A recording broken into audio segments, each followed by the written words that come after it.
Hey F1 fans, this is Doug, US F1 fan. In today's video, I'm going to talk a little bit about Azerbaijan because that's where next week's Grand Prix is going to be held. It's kind of interesting because I'll talk a little bit about the track and the event, but this may lead to a series of other videos talking about the politics and economics of Formula One, specifically Grand Prix hosts, and what the series may look like in the future. So I'm going to do some musing on that before I come up with some videos, but that's kind of a preview of coming attractions. Now, as far as Baku is concerned, it's held a Grand Prix for I think 11 or 12 years now. It's been over a decade. And it's an interesting circuit in that it's a street circuit, so they go through downtown Baku, including Old Town Baku. It's actually a fairly fast track with that really long straight. I think the main straight is almost 2 kilometers long. It's very long and it's wide, so you can't actually pass on it. But it also has some very narrow and twisty sections too, so it's kind of an oddball circuit. Offers some very dramatic, a very dramatic backdrop. You got the Caspian Sea, you got some of the new buildings that are in Baku, and you have Old Town and the castle and some of the older buildings. So it's visually it's interesting, but it is a street circuit, so it lacks some of the character that a permanent course like, say, Monza or Silverstone or Suzuka has.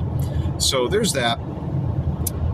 But I think the larger point is this, is a lot of these races we're seeing in the Middle East and in East Asia kind of follow the same pattern in that the countries that host them are a combination of a couple of things. They're either family dynasties, authoritarian regimes, one-party states, etc., and they usually are very wealthy. So in the case of Azerbaijan, it's a country that's sitting on an ocean of oil, and it's a relatively small country. I think their population's right around 10 million, so a relatively small population.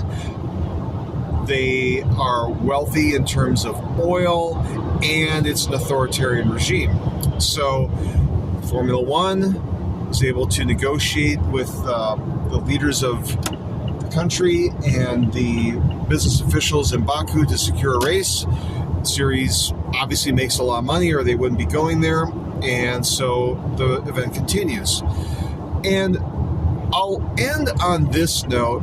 I don't think this is the best course forward for Formula One, and there's a concept called sportswashing that's out there that I'll dive into in future videos, but this is one of those events where it's like you do it, but you kind of have to hold your nose, or you kind of are like not crazy about it, but will endure it.